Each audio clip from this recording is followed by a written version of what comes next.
Greetings, Poofarians. Welcome back to another game. And as you can see, we're looking at a very serene picture of the game called Drowning.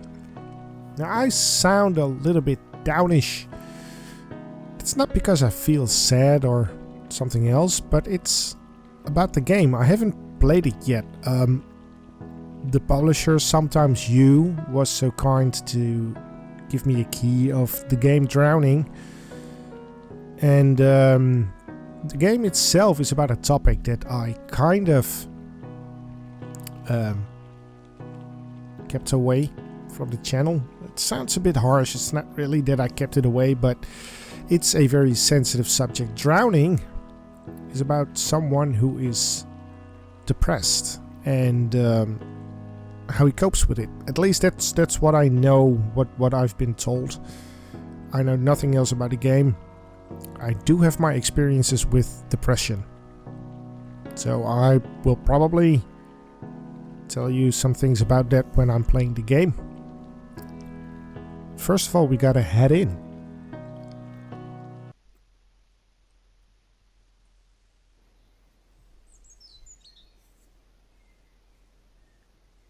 Oh, we are in the game already. All right, so we start at this wonderful serene pond here, pardon me, and I'm a fan of these kinds of time to cool off. I got a trophy for stepping into the water, but that's pretty cool. I still remember the day we first met. I do too. I was in year 8. You had no friends.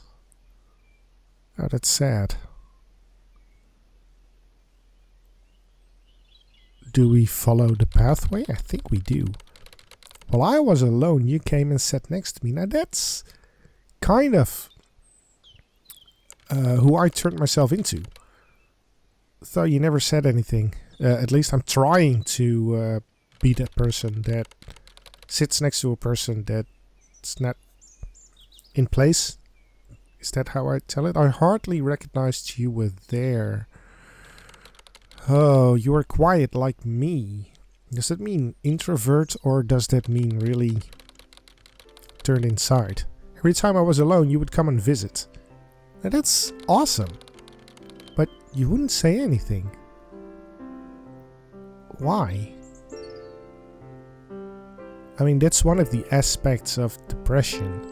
First of all, before we start, I like the piano music. Before we start, weeks went by. I'm sorry. No, you know what? I'm gonna stare at the pond. First of all, I want to get this off my chest. When you are on social media, you occasionally see people, oh, I'm so depressed today.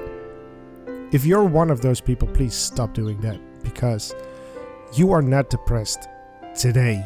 You cannot be depressed today. You're feeling down, you're feeling sad, you're feeling angry, you're feeling tired, you're not feeling depressed. Depression is something that goes on in your brain. Basically, it's a broken brain. And don't get me wrong, I'm not a psychologist, but on my personal experience, your brains are broken and you still wouldn't talk to me. And because your brains are broken, that means that things you could do before you were depressed, you can no longer do. It's about connections in your brain. It's not about thoughts or intelligence or stuff like that. It's about connections. Your emotions change because your brain's fucked up. Everything about you changes. Your personality changes. Basically, you're tired. You're you can't focus. Your concentration is just gone. You are confused. There's so many things going on in your brains. You're not sad, so I ignored you. But you're not sad. You are someone else in your old body. I think that's the way. But there's still a hint of yourself inside that body, and that's why it's confusing. You know you're you, but you also know you're not you anymore. And that's, in my personal experience, is what depression is like. And that can take years to grow. They can also take years to, if it will go away, you left me alone. It can take years to go away. Sometimes it will never, ever leave you. So don't let me catch you saying I'm depressed when you're feeling sad. Because I will get pissed off. It wasn't long after you left until the holidays started. So yeah, I needed to get that off my chest. I'm really sorry.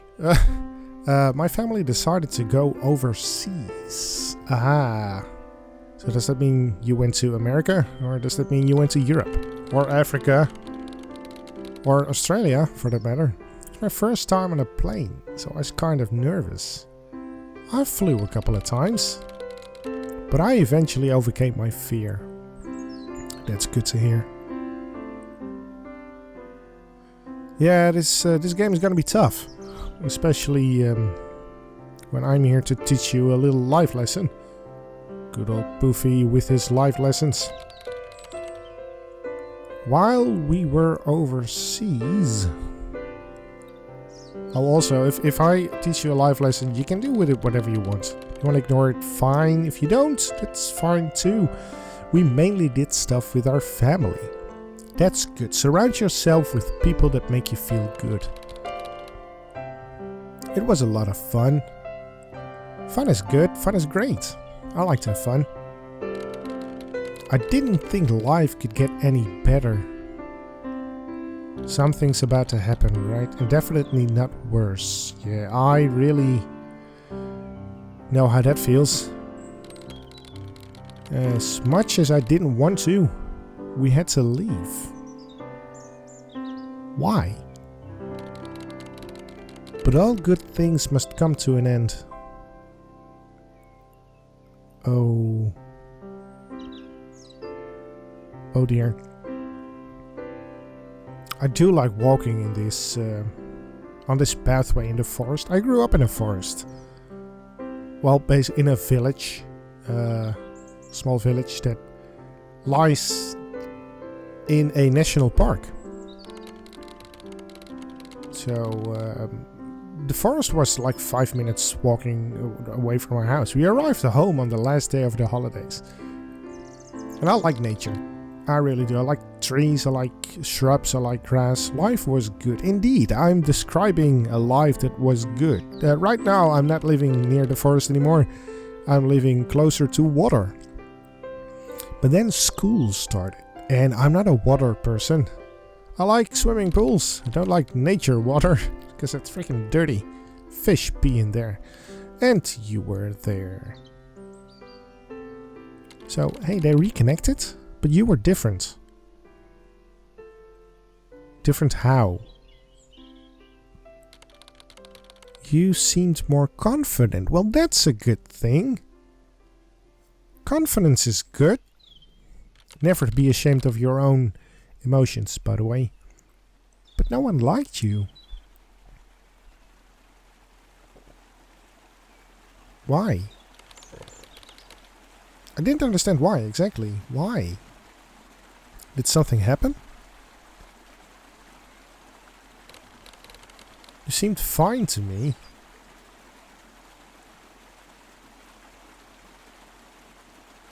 Huh. So we became friends. Again? I thought you were friends before you left.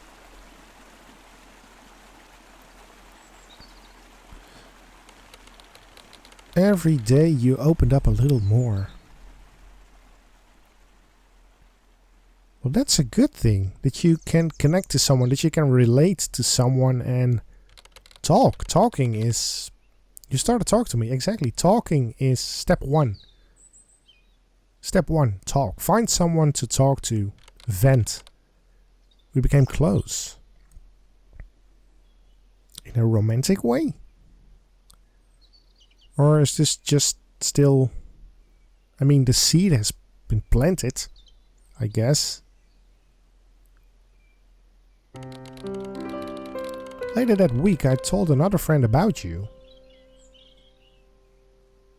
So you take pride in that friendship. That's cool. He warned me that you were dangerous. Dangerous how? I don't get it. But I didn't see how. Exactly. I did not see how. How? So I ignored what he said.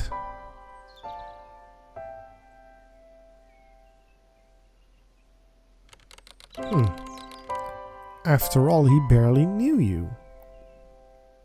That is true. Maybe he was scared of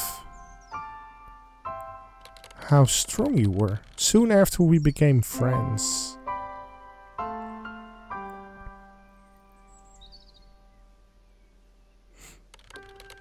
You started telling me strange things.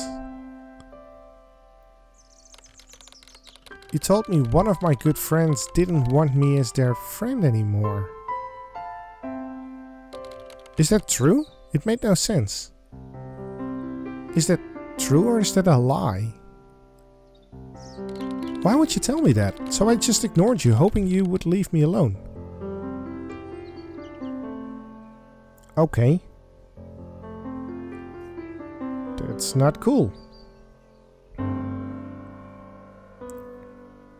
Because I'm someone that expects honesty from my friends. And trust me, oh, but you never did. Okay, trust me, I've seen friends come and go. Seen people come and go. You kept going. And what they say is true. You can better have 2 good friends that you can build upon than like 20 telling me the same thing over and over again. Okay. 20 people that aren't really friends. You get louder. What is going on? Are you... Is this actually the truth? I started to believe what you are saying. Are you being toxic or are you being sincere? Because there's a thin line between this right now. I didn't know what to do. That behavior can be someone who's a good friend and tries to warn me. I decided the best thing to do was to let you keep going. Or a toxic person that wants to ruin my life. Pretend I didn't care, but I did care. I did care you said that about my friends. And I want to know if that's the truth or if you indeed are dangerous. Oh dear. Do I want to know? It took a while.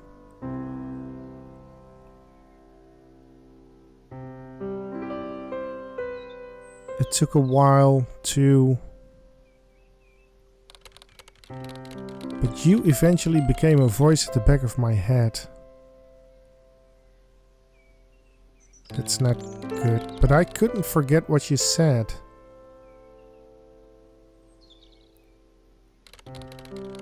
It's like your voice was stuck on an endless loop. Oh boy. And I believed every word. Yeah, this person was very toxic. This person actually, you convinced me. This person actually traumatized me as the playing person here. My friend didn't need me, so that was a lie. That was a nasty lie. A really nasty lie. I was better off without me.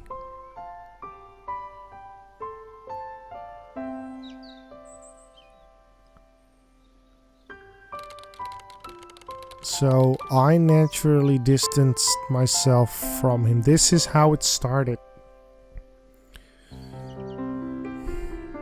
That's the little voice in your head that tells you someone planted it there.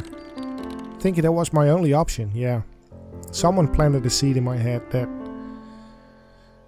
Oh dear. And I'm closing down because... How do you make someone like you? I'm shutting down. Basically, that's what people with depression do. That truly hates you.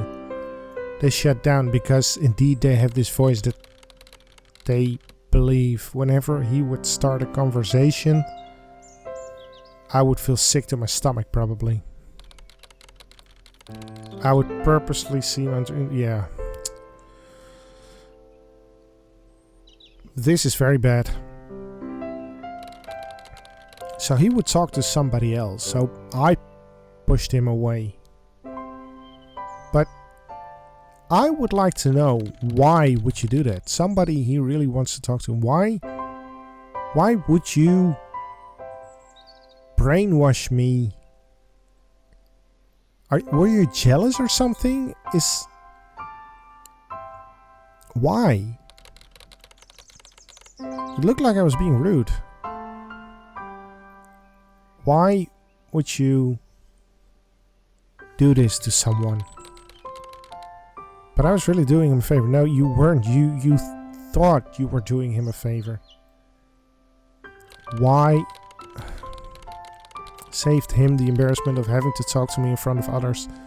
He chose to talk to you. It was his decision. Embarrassing or not, you have no say in that. And I saved him the effort of being nice and pretending to care. Oh Lord, this is a train wreck.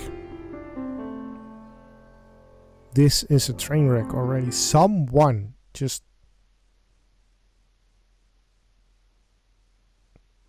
Okay, there was a sudden stop, but that's year 9, so... I'm really sorry. I'm gonna continue next time. Holy shit, this was a trip. Already. And it's just the first section. But yeah, thank you very much for watching. Thank you for listening to my little story there. I hope I didn't bring you in a bad mood. But I'm very grateful that you've watched. And don't forget to click that subscribe button if you like what you're seeing. Also leave a thumbs up. And I really hope that I would see you next episode. For now, I, Buffet, salute you.